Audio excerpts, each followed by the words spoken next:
Hey, Claire. Just checking. Can you hear me all right, Keith? Yes, I can hear you, Graham. Sure. Okay. Okay, so, and we're online, okay. We're online now, yes. Okay, thank you. So, members, I declare the meeting now open to the public online. I'd like to welcome all of our members who are participating by video conferencing today. And I would like to remind members about the protocols regarding the use of electronic devices. So, apologies there, members. Clerk, are you aware of any apologies? Chair, just to say that Deborah's let me know she'll be a wee bit late today, but hopes to be here by about 12:30 or so. Okay, and any other members aware of any apologies? No, thank you. Okay, members, so we're moving on then to our first substantive briefing session today, and this is in relation to the Abortion Services Safe Access Zone Bill. And we are today receiving evidence from the PSNI. So we're going to continue the scrutiny of this bill via this afternoon's briefing. Do members wish to declare, any members wish to declare an interest? No, thank you. Members then, I will move to the written. I'll refer you to the written submission received from the PSNA at tab 2.1 and of the pack, and copies of the bill and EFM at tabs 2.2 and 2.3.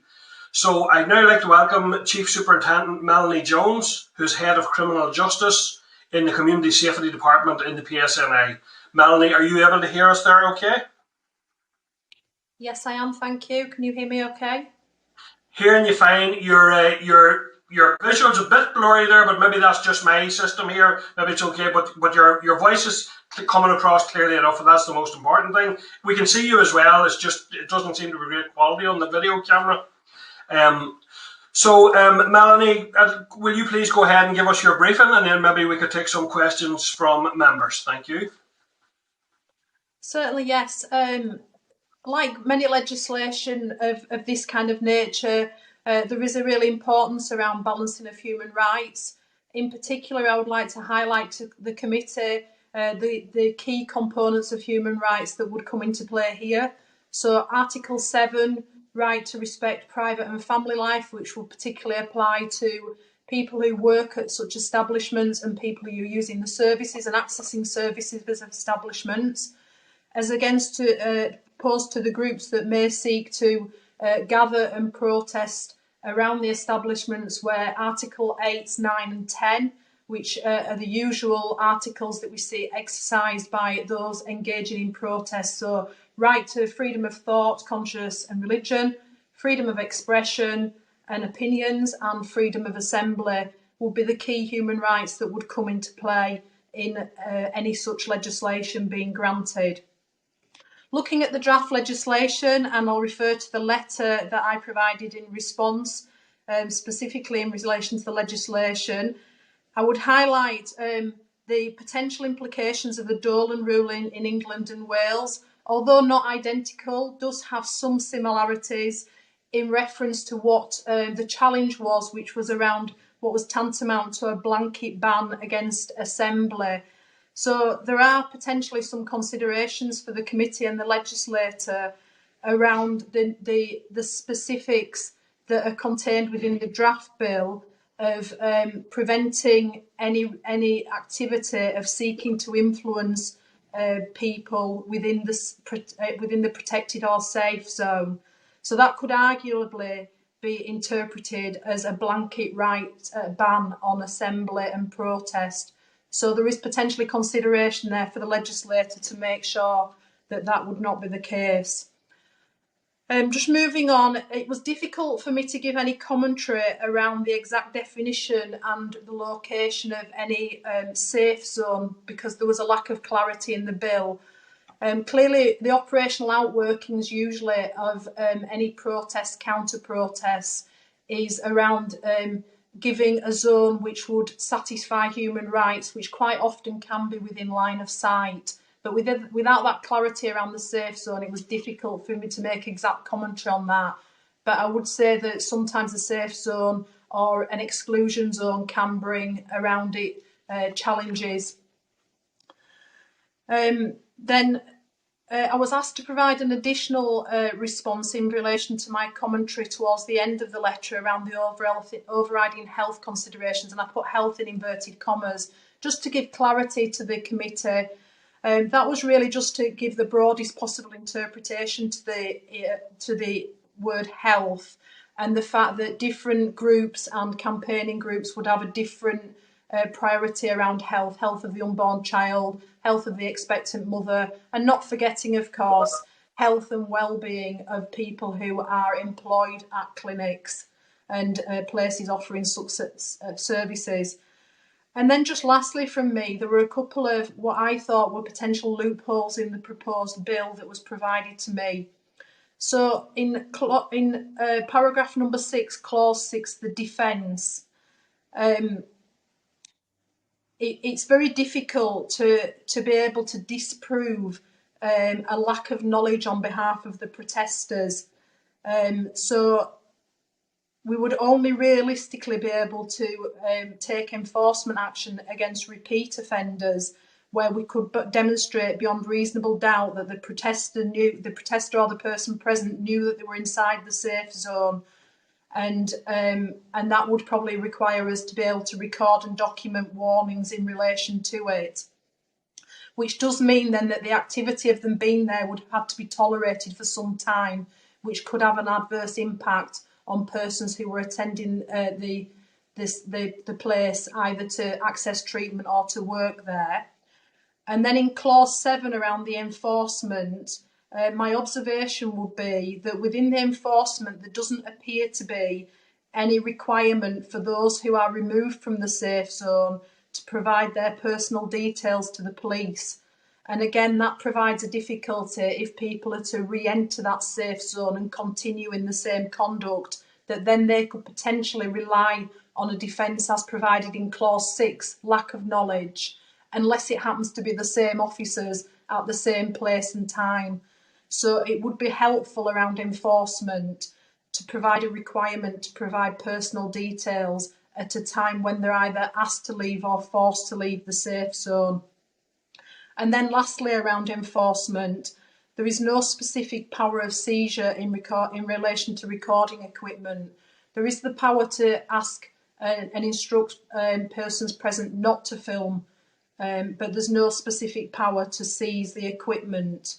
And while provisions under the Police and Criminal Evidence Order will be adequate for a criminal investigation, it would not be effective to prevent further offending if persons then re-entered the safe zone and continued with the same behaviours. So that was my observations in relation to the complexities of it. And then just to highlight, as with all legislation, it would be remiss of me not to talk about the resourcing implications for the police to enforce this. So protests of this nature can be frequent and spontaneous and can be elongated. And effective policing would probably require a continuous police presence for the duration of any such activity, both to ensure that we have the monitoring and the evidence gathering in place and we understand who is moving in and out of the safe zone and potentially committing offences, to prevent a breach of the peace, and also to provide a reassurance for those working and accessing services at such places. So that was really the summary. I have also looked at what other policing powers might be applicable if the committee thought that might be helpful. We'll leave that to one side for now, unless members seek that information. Maybe that could even be sent through to us, Melanie. I'll move on to questions just now from members. And I suppose firstly from myself, a few from myself. And you've mentioned there about the lack of clarity in relation to the safe zone and size and how those would be structured. What would your advice be in relation to how those could be assessed and set up from a policing perspective? Yeah, I think my advice would be careful consideration around the competing human rights at play and making sure that any designated safe zones had been carefully balanced against those individual rights that would be exercised.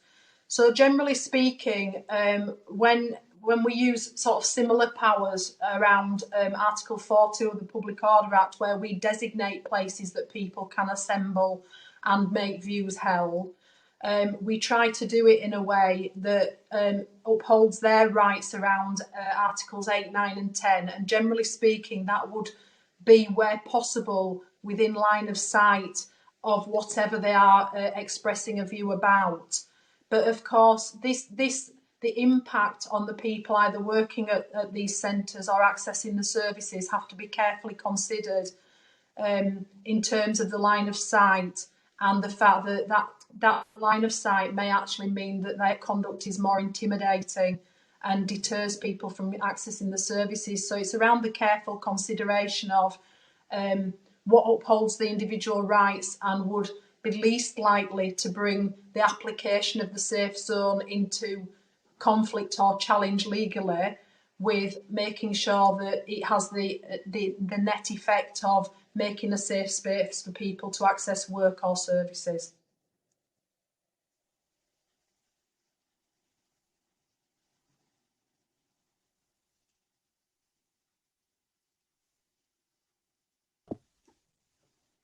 Sorry, I think Colin might have froze there.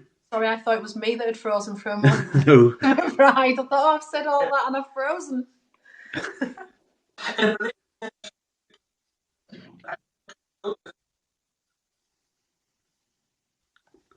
Sorry, Melanie, we'll just try and get him back on again. It's fine, it's fine. Just take a wee second.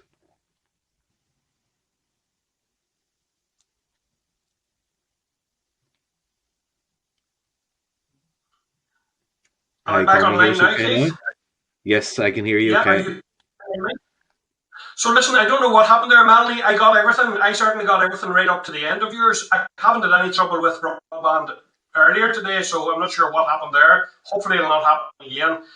But so I was just going to follow up then around some of the specific details you have highlighted, and I think very usefully highlighted, around the providing of details, for example, to the police, and the specific part of procedure which may be missing from the bill. So can I ask, in relation to those, has there been any ongoing liaison between yourselves and, first of all, the Department of Health around the bill? No, other than I was asked to provide the letter which you have a copy of. So as part, that would be a routine from any new legislation, that the PSNI would generally be asked to provide commentary around the draft legislation that was proposed, and that's the nature and extent of any involvement that we've had. Okay, and that may answer my next one. Is, has there been any contact then with the proposer of the sponsor of the bill? Not with me, and not to my knowledge with the PSNI at all. Okay, and this one I think is slightly different and slightly separate. Has there been any exploration by yourselves independently in relation to how this is operated and has operated outside of here? For example, I think it's currently operating in Scotland. Have you looked at other jurisdictions where similar legislation is in place to see what can be learned from that? Yeah, the only place that I'm aware of is the Ealing case, which was fairly similar, and it was actually taken to judicial review, and the issue of the safe zone was found to be compliant with human rights and not denying a right to protest by the Court of Appeal. So the judicial review dismissed both of the appeals, holding that the safe zone was human rights compliant and did not take away a right to protest. So that's the only one that I am aware of, the Ealing case, which was 2020. Okay, thank you. As it currently stands, do you have concerns around the enforcement, or do you feel that with some amendment, this is something that could be put in place in a way which doesn't challenge those Dolan issues that you have identified at the start of your presentation? I have to be honest, I do think that enforcement will be subject to challenge, I've no doubt, particularly that fundamental to the right to protest is to try and influence other people. So the fact that this legislation restricts activity within the safe zone, and that activity would likely be things like handing out leaflets or holding placards, trying to influence choices and behaviours, will undoubtedly bring it into legal challenge. That said, I'm not saying that legal challenge would be neither successful nor unsuccessful, but I do think that there's a high likelihood that this would be challenged because of the very nature of the legislation. I think that would be unavoidable and probably would be naive of me to say that it wouldn't be subject to challenge. Okay, thanks, Melanie. I'm going to go to other committee members now, and I'm going to go and check first of all with Colin, because I know Colin has to leave for another committee for a period of time. So I'll just check with Colin McGrath if he wants to come in with a question at this stage or later on. Colin?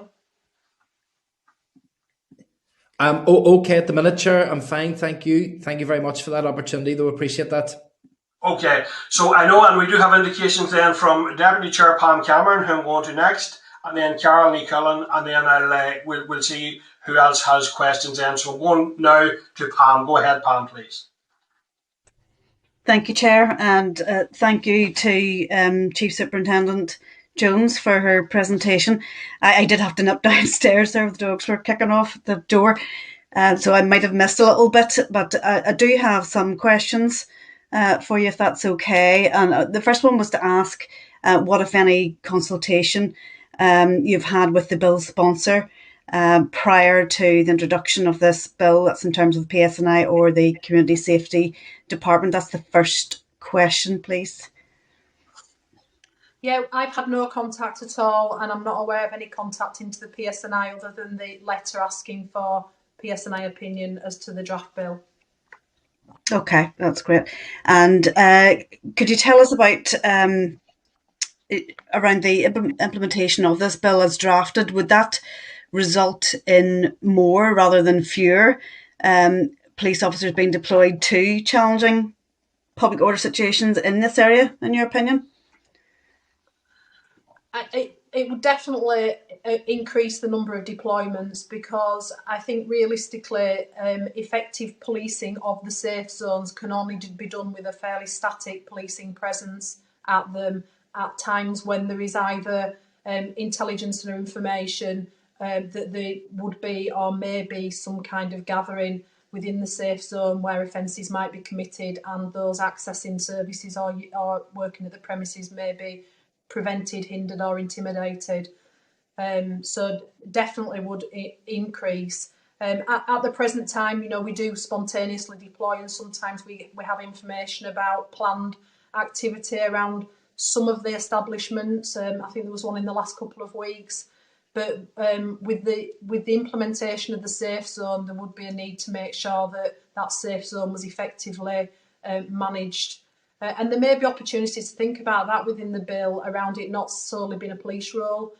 Most of these gatherings are fairly compliant, so it may be that there could be some scope to mean that enforcement of the safe zone and establishment of it could fall to from something like street wardens or other statutory resources. That would be a matter for the legislators.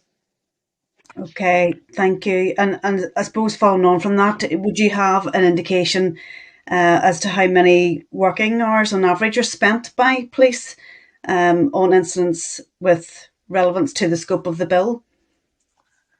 That's very difficult to say, because without knowing how many premises would have a designated safe zone, so how many premises would offer the services that would fall under the legislation and would then apply as part of the legislation to have a safe zone, that would be very, very difficult to say. Okay, and I want to ask you, I know you have already touched on the influence issue there, but would you agree that the concept of influence, either directly or indirectly, is extremely broad and would inevitably see legitimate activities wrongly criminalised? I would say that normally legitimate activities, yes, such as handing out leaflets, would potentially be criminalised within those activities that are undertaken within a proposed safe zone and an identified safe zone, yes. So that's where I think the potential for this to come into conflict with the law and be challenged puts it much further up the scale than perhaps other legislation, because what would be a normally lawful activity would be a criminal activity if it was undertaken within the safe zone. But actually, the handing out of a leaflet, for instance, is something that is probably an inherently recognised part of public protest and campaigning to influence behaviours and decision making.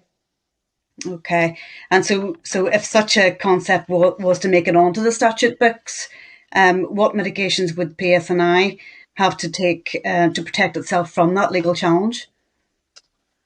I think the important thing is the efforts that we would need to go to in terms of the evidence gathering for any criminal case.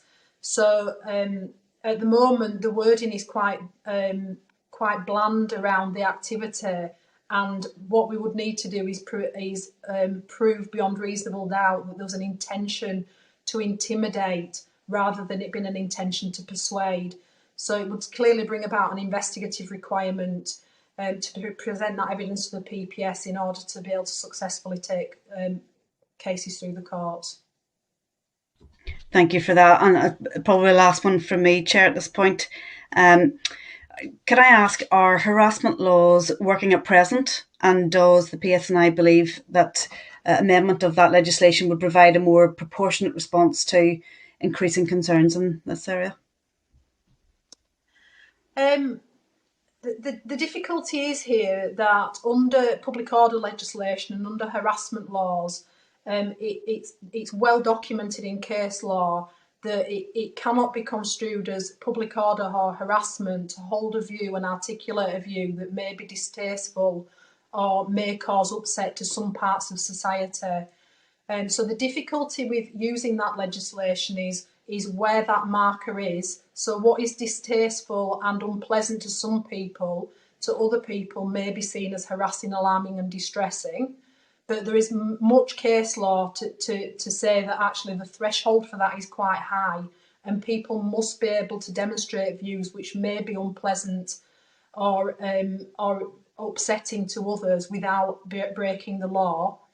And the other issue probably around this, which is slightly more nuanced, is that in order to reach that threshold for the police to be able to intervene and take action around harassment, that behaviour has to be tolerated for an amount of time, which then for something like a premises offering abortion services or information would mean that actually those person engaging in that behaviour have achieved what they want to do by intimidating people not to attend the premises or not to attend work. So the fact that the behaviour would have to be tolerated for a time probably then takes away the effectiveness of actually not having it there in the first place. I hope that makes sense. A bit long-winded, but hopefully it makes sense. Yes, that's very helpful. Do you think, just in finishing off with yourself, do you think that the harassment laws could be strengthened to be effective in these particular scenarios, to maybe mitigate against needing this type of legislation? I think it's something that could be explored, but I think again, that potentially that would bump into rights under certainly Articles 8 and 9, that there is always a right to express views, even if they are not a popular view or a distasteful view to a large section of community, and that's an inherent right of freedom of speech. And it would be difficult to strengthen those laws to a point where I think that you would cross over into that territory and then mean that those laws would be probably subject to legal challenge as well. So a difficult area. It would be each case on its merits. There are some behaviours which are quite clearly harassing, alarming or intimidating, but there is a scalar, and without restricting those rights to freedom of speech, you can quite easily, overstep the mark in strengthening the law. Okay, thank you very much. Thanks, Chair. Okay, thank you, Pam. And moving then to Carol Nichillen. Leanna Carol, leis do ceist. Gurmaga Carly, Happy New Year, Mel. Long time no see. So, I mean, this is a fairly straightforward piece of legislation, as we thought. But certainly some of the complexities you've described are concerning, Mel, because what I've heard is that, like, even just listening to some of the things you've said, it almost means that someone needs to complain that they feel harassed or intimidated. Say, for example, in the past, the PSNI have intervened when people hoping to access the treatment were harassed getting out of their car, harassed walking to the entrance of the healthcare setting. The staff were then harassed leaving the person from the healthcare setting back to their car. And they did make complaints around the graphic nature of the material. But it had to be withstood for a certain period of time, and then the person had to complain. So I still think that needs to be tightened up. And I would hope that this legislation, if there's things, as Colm said, we're going to have the proposer of the bill. We're going to be talking to Claire later. But I would hope if there's things that we could do now to tighten this up, then we should, because we don't want any unintended consequences. But already, I mean, Articles 5, 8, 9, 13 and 14 are completely applicable here. And again, we talk about the competition rights, but what else can the PSNI do to ensure that, so for example, if, for example, someone was with an organisation and stood beside that organisation who didn't have a banner, okay, but were there, and were there after being warned and proceeded to remain there, but denied that they were members of that organisation, what would happen? You know, because at times we have 2 or 3 groups standing outside these healthcare settings, okay? So, you know, what do the PSNI envisage is their role if someone is prevented by either verbal abuse or handing out leaflets with graphic material of accessing health and social care? Yeah, I think the important thing with that kind of scenario that you describe is that we use the full range of evidence gathering material, because as part of a presentation of any case to the Public Prosecution Service, we have to be able to show that there's a prima facie case that somebody has broken the law.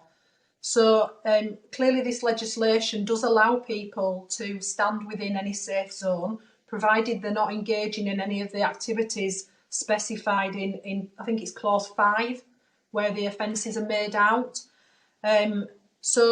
Merely standing somewhere clearly is not an offence, and it would be for the PSNI to collate broader evidence to show that they are actually involved in the commission of the offence. Now, the legislation doesn't say they have to be the person holding the banner, but they have to be part of the wider group engaged in that activity. So I think, you know, traditional evidence gathering approaches, use of body-worn video, observations by officers, but that's why I said, you know, this is perhaps something that is a fairly resource-intensive thing to get it over the line correctly. Otherwise, like you've rightly said, it may be that the 1 or 2 activists within a group are relatively easy to demonstrate have committed offences, but then the broader group of 30 are much more difficult if you haven't collated evidence around the activities of the group as a whole and those individuals being part of that group. No, I understand that, Mel. I wouldn't for 1 minute suggest that if any group who's protesting about women or pregnant people accessing that healthcare, you know, it's unfair in the group. But if individuals are, you know, preventing people, trying to stop people from accessing healthcare, then I do believe it shouldn't be left to the individual trying to access that healthcare to make the complaint. I believe that's a clear demonstration of harassment and intimidation. So that's the point I'm making. And then secondly, you know, what constitutes graphic material and cause an offence? I mean, I've spoken to women who've been called murderers, who have had photographs of fetuses and babies that have died or been aborted. And some of these women weren't accessing termination of pregnancy, they were accessing fertility services, and have had a history of miscarriage, and they found it horrific. Equally, I've spoken to women who have tried to access advice and support around an unwanted pregnancy, and they've all said, and indeed spoken to members of staff, that they feel harassed and everything else. So we've asked the Belfast Trust, we've asked different trusts what would be an example. So they have a duty of care to staff. They're very clear on that. PSNI are very clear in terms of what constitutes harassment. However, it's not clear, Mel, from what you're saying, of the role of the PSNI unless there's a complaint made. So someone has a right to assemble and they have a right to protest, but surely they don't have a right to harass or intimidate.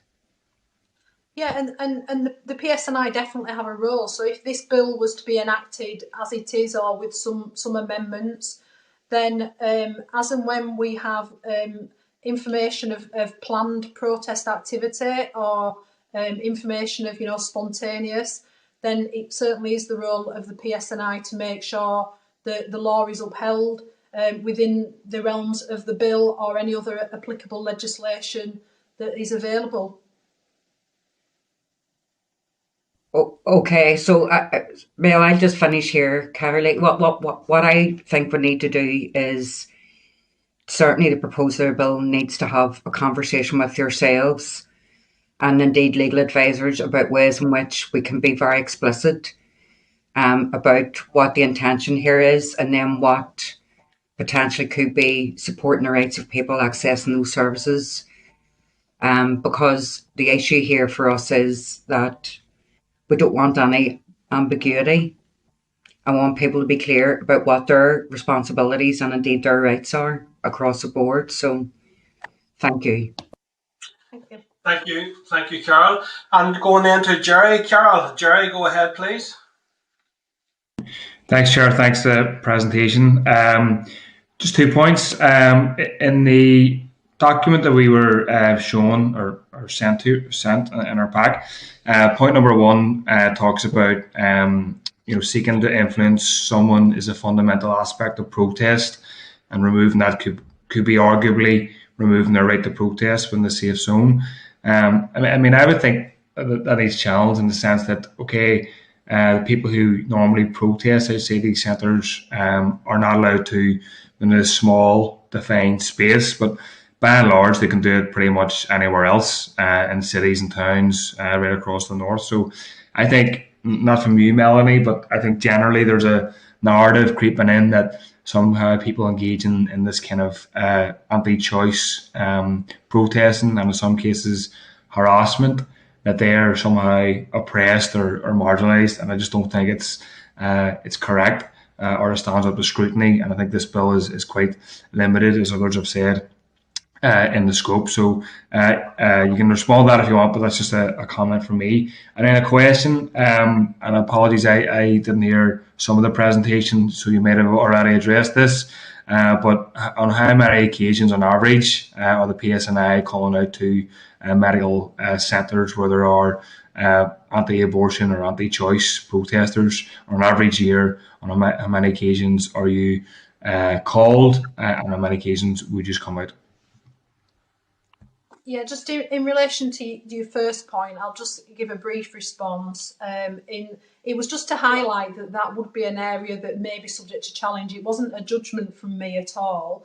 And actually the Ealing case that I referred to in 2020 did uphold that the establishment of a safe zone did not provide a blanket ban on protest and was human rights compliant. So it was an observation from me that would be an area that would be ground for challenge rather than a judgment from me at all.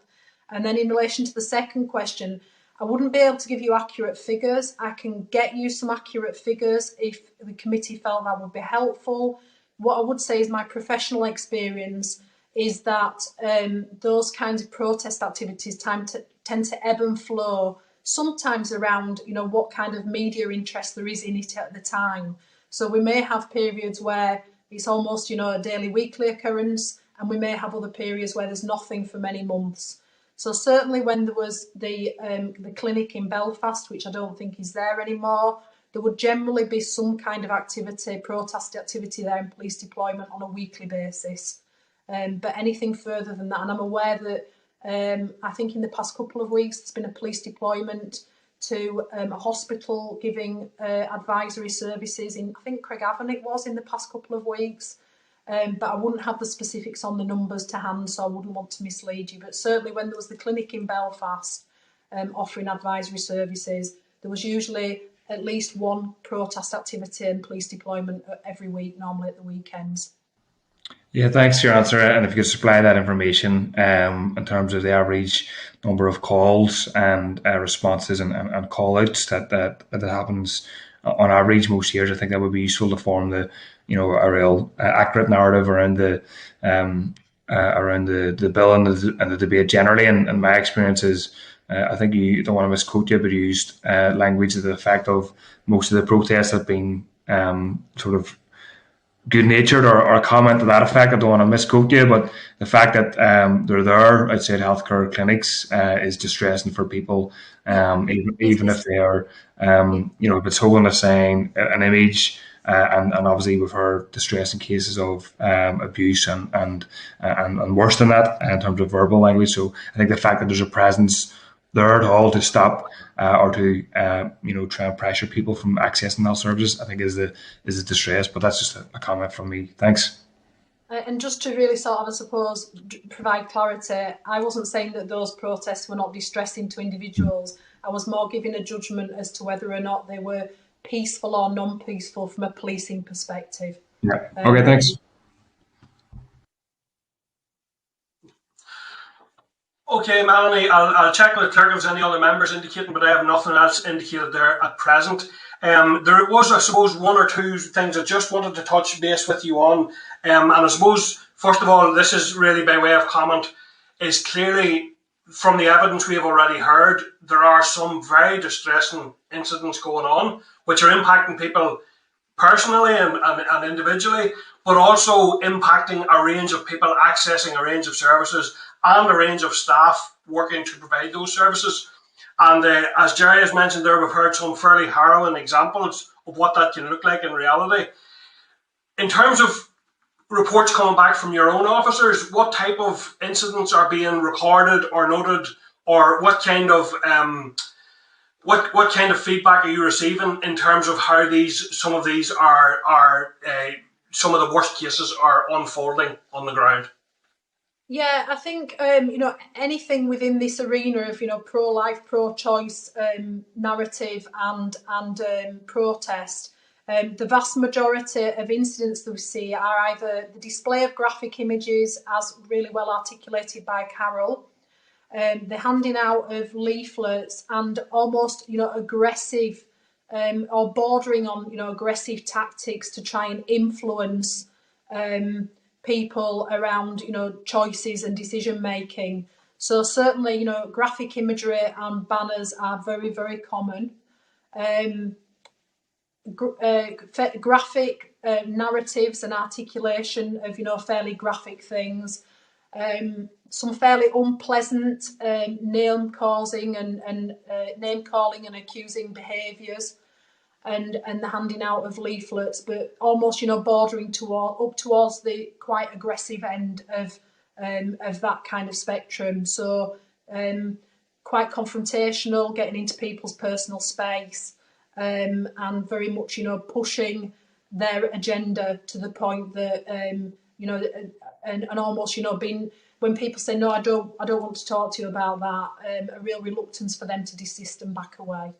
That would be probably how I would describe it.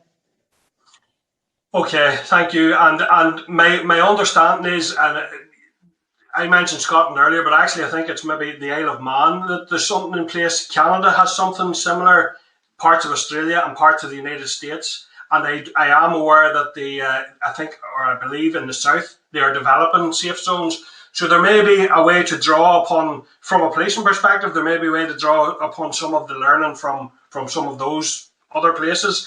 But I think given the contentious nature and given the evidence we've heard at committee, there is certainly a major issue here, and one that I don't think is going to be easily resolved, but can't be ignored either. But it is, and it will provide certainly particular difficulties for yourselves. So in light of that, I really do appreciate you coming this afternoon, Melanie, your presentation to committee, and your taking and dealing with members' questions there. it would be useful to get those additional pieces of information through, including, if you would, maybe send us through the other parts of law that where there could be a role to play, if you like, and the numbers that Jerry had asked for. But for now, I would like to wish you and your team a happy new year, and to thank you for coming to committee, and we can move on to our next session. Thank you. Thank you very much. Okay, members, so we're now moving on then to our second session in relation to this bill, and we are now going to take evidence again from the bill sponsor. So we're going to hear from Claire Bailey. I refer members to papers of tabs 3.1 to 3.3 of the pack. Included in the table pack there, members, there are copies of responses from some of the trusts in relation to additional costs incurred. And those responses are tab 3.4 to 3.7 of your table pack. So I'd now like to welcome to our meeting this afternoon Ms. Claire Bailey, MLA. And Claire, I would like to check your sound first of all. Can you hear me okay? I can hear and see you, Chair, very well. Hopefully you can do the same. Yeah, hearing you there. It's a little bit low volume wise, but that could be just on my own settings. But I'm seeing and hearing you okay there, Claire. No problem with that. So Claire, do you want to go ahead and brief, and then we can go to members' questions? Okay, Chair, I'll just shout in the hope that then you're picking me up okay. But if the sound drops, please just let me know and I'll try and sort it out.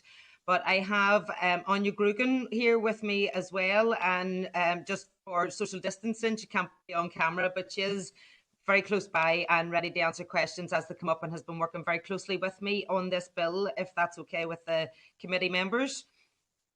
Yeah. Great. Well, listen, I want to thank the committee for the sessions that you have had. The oral presentations I have felt have been very, very informative with this bill, and in particular, the session that was held when you had Health Trust staff and telling of their experiences and the impact on them. And I was particularly delighted when the Northern Ireland Human Rights Commission were with you and felt that the balance of competing rights under Articles 9, 10 and 11 had been met within this bill, and that this bill very clearly met the needs set out under CEDAW when they identified that women in Northern Ireland need to have safe access to healthcare.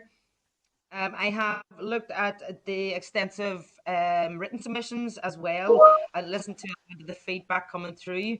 And if it's okay with the committee, I'm happy to speak what I'm looking at potentially amending within the bill, and then happy to take any questions from yourselves from there. So a lot of stakeholder feedback and engagement has really focused on setting a minimum zone within the primary legislation rather than allowing this to be wholly set by the department.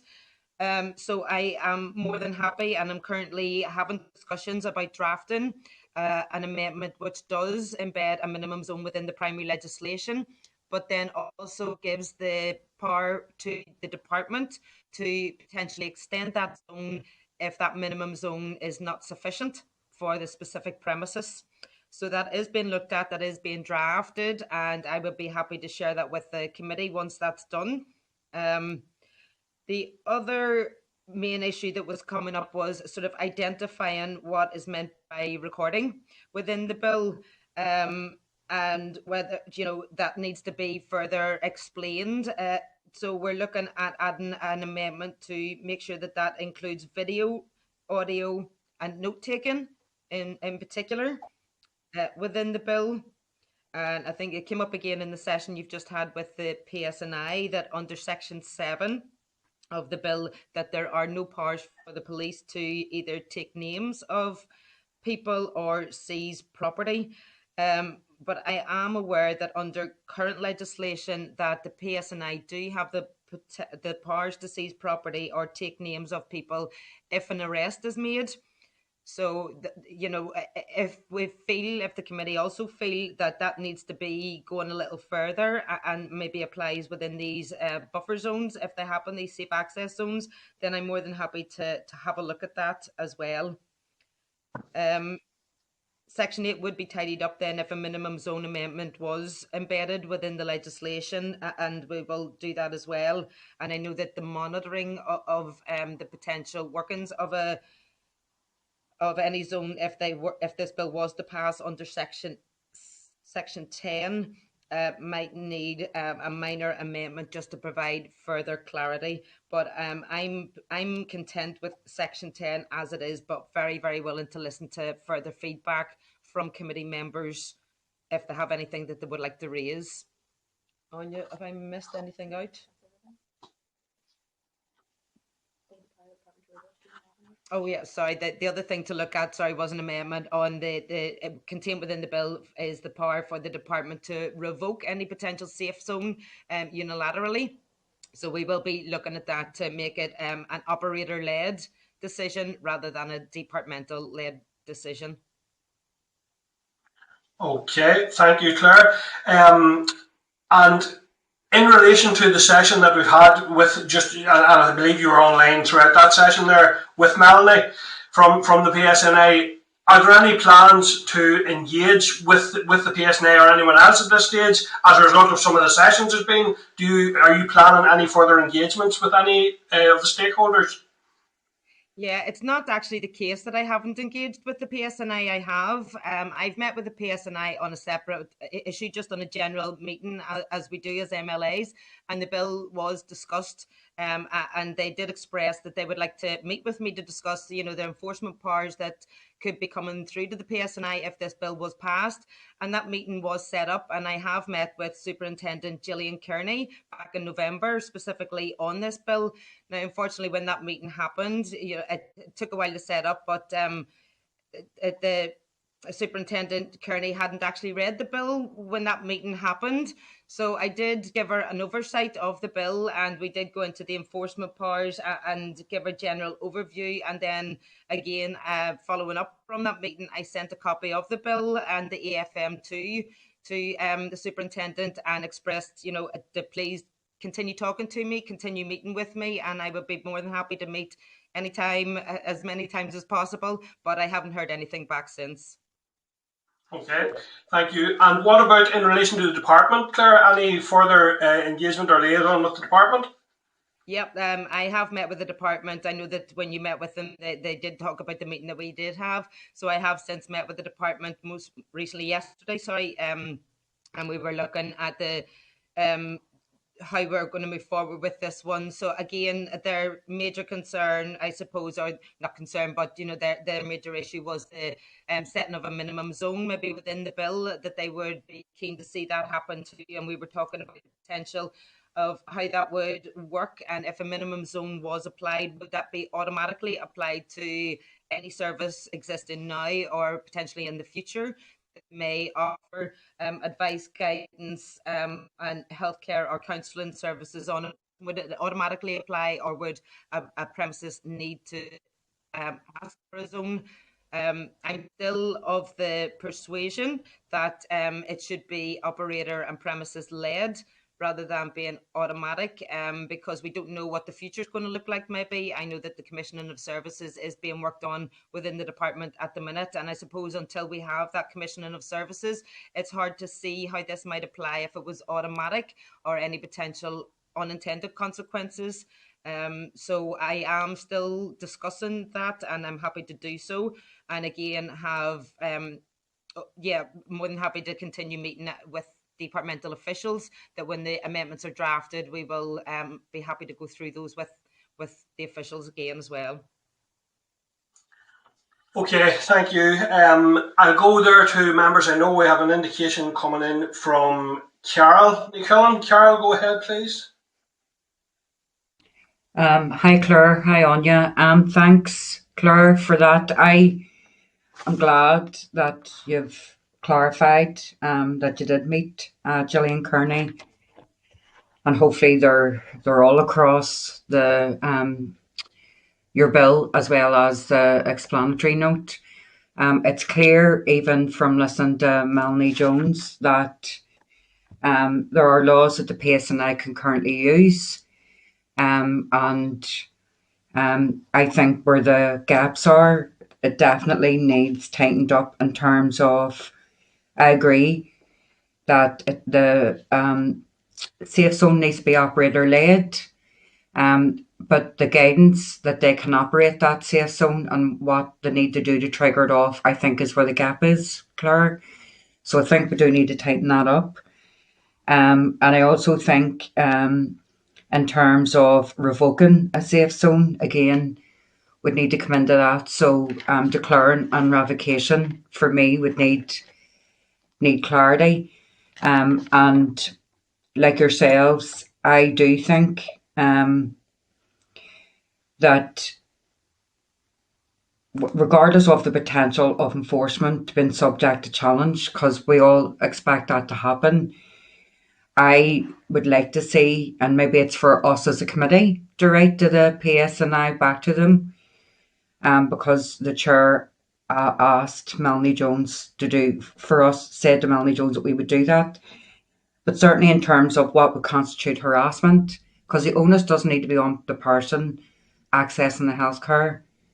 I mean, if the PSNI are called to a healthcare setting, and it's clearly the people feel harassed or intimidated or perhaps even impeded, then there's current legislation that they can use. So what we need to find out is what would they do in the event of graphic materials, and you said, video recording, audio and note taking. So I think that would need clarified as well. And I don't know how that clarification is going to be solved by yourselves, Claire, but certainly in terms of the committee, I would like to see us asking for that. And then the final thing is, we've also asked for instances elsewhere. I mean, Newry is the case in point that wasn't mentioned. But even just, like family planning clinics and things like that, there was protest outside there.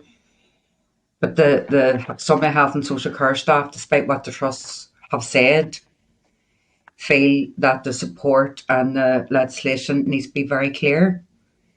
And so if there's anything else that we can tighten up, or you can tighten up in advance of legislation being brought forward, and there's anything that we can do in terms of asking additional questions, we would welcome that, because we don't want anyone, first of all, the right to assembly and the right to protest is accepted, but certainly the right to access health care without intimidation or harassment needs to be accepted also.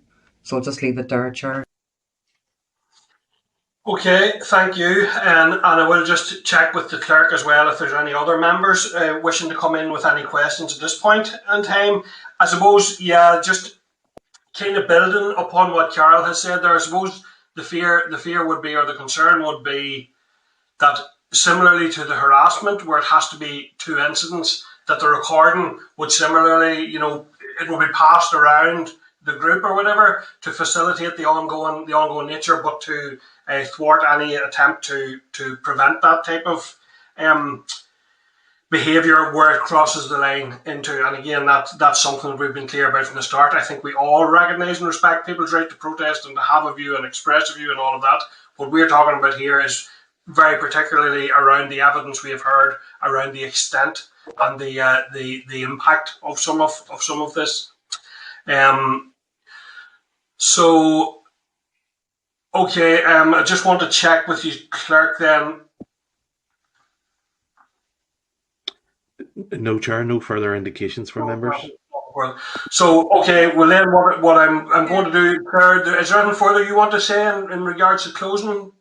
Yeah, thank you, Chair. And again, I just want to reiterate, if members, I know that there's been a lot of discussion, and rightly so, on the impact of any potential protest in the future, or if this bill was enacted, how it would impact on the right to protest, but and a lot of discussion has happened, and we've heard it again in the last session too, about, the right to hold maybe distasteful views or conflicting views. That's not what this bill is about. This is not about conflicting views and whose view maybe supersedes or is more than anybody else's, because the right to hold views, regardless of what they are, does not override the right to access safely healthcare, and that is stipulated under Article 8, and that's what this bill seeks to do. So rather than restricting a person's right to protest or hold views, and I think Jerry Carroll has been very succinct in his question in there as well, this does not restrict anybody. They can do it anywhere else apart from in a safe zone, because within this safe zone, we have a legal obligation under human rights to uphold women's right to access safe healthcare. And that is not being upheld at the minute. And that's exactly why CEDAW identified the problem in their inquiry. And that's exactly why the Northern Ireland Human Rights Commission came and expressed in their opinion this bill sought that balance of competing rights. So the competing rights under the Human Rights Act have been met under this bill, and that is absolutely not in conflict with anybody's right to hold an opinion or a view or express that. That is not curtailed within this bill. But what this bill does is seeks to ensure safe access, unimpeded, to health care. Okay. Okay, thank you, Claire, and thank you for assisting the committee with their ongoing consideration and scrutiny of this bill. And we can let you go there at that. I will just members. So we have agreed there that we will seek that additional information. And also, what I will propose now is we will take a short break.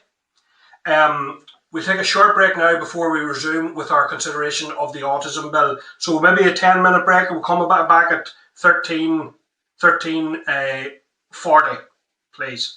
So a 12-minute break there. Thank you, members.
are we back online, Clerk?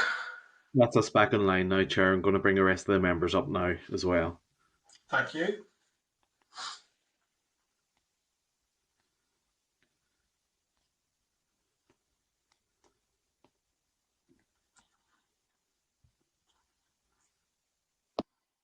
Okay, I'll just take an indication from you, Clerk, when you're ready for us to start. Yes, Chair. Ready to go when you are.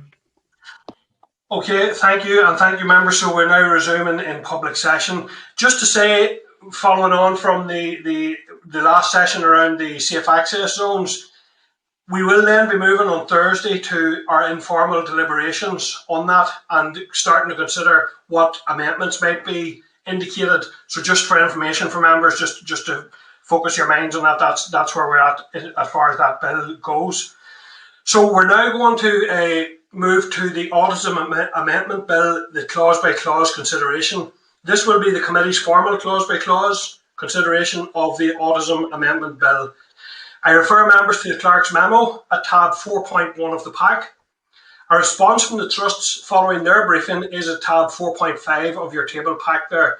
So do members wish to declare an interest at this point? Yes, Pam? Thanks, Chair. Yes, just to officially declare an interest as the bill sponsor and to say that if there are any issues arising even at this stage, if the clerk wants to write to me formally as bill sponsor, I'm happy to respond. Okay, thank you, Pam. And I don't see any other indications from members then. Okay. So members, before we go to the clause-by-clause bill, the bill clerks have provided revised amendments based on the discussions that we had on the 16th of December. At tab 4.4, there's a copy of those draft amendments. The first amendment C includes housing in the list as per the committee's request. If members recall, we discussed that at some length and we concluded that we would like housing to be included. Are members content with this amendment? Yeah, members content, thank you. Also included then were two different options for the independence of the reviewer. This is something that we've discussed again in some detail. The first option states that the reviewer must not be a person employed by a department. And the second option states that also, but it adds that the reviewer is not subject to the direction or control of departments here in the North, apart from the requirement to pay the reviewer's expenses and allowances. So the bill clerks are available if any further clarity is required, and if members want to speak to the bill clerks around that, we will need to move into closed session to do that. But do members have any view as to which of the two? Members seem to be content with first of all the housing one. We'll set that to one side. But in terms of the independence, are members content with the amendment as drafted? The first part of it, Deborah, go ahead. Thank you, Chair. I think I would support.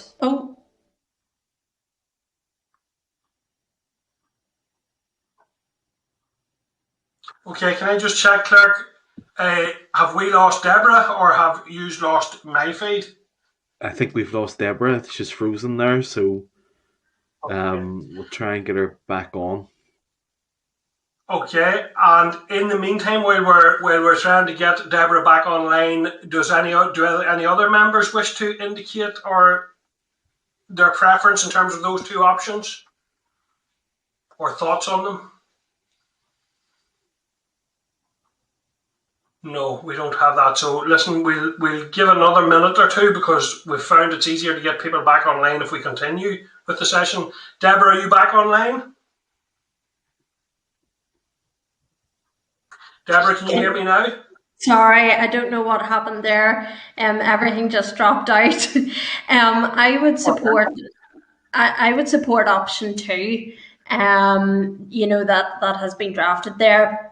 You said there that we might have to go into closed session. So if it makes it easier, I could wait maybe till we are in closed session because I would like some clarity just from clerks, in terms of that option. Or if you want to get out now. No, if you want to take some clarity from the bill clerks, then we'll go into closed session. We'll take that piece of work and then we'll come back to the clause by clause. So, Clerk, could I ask you to put us into closed session and to bring up the bill clerks to take a steer from them for Deborah? No problem, Chair. I'll just take a wee minute just to take us offline on all the streams, but I'll give you a wee shout once we're confirmed that we're offline and we can bring Catherine and Philip. Yeah. So if members can just be aware that until the clerk indicates, we will be continuing online, and then we'll be coming off after his indication. Thank you.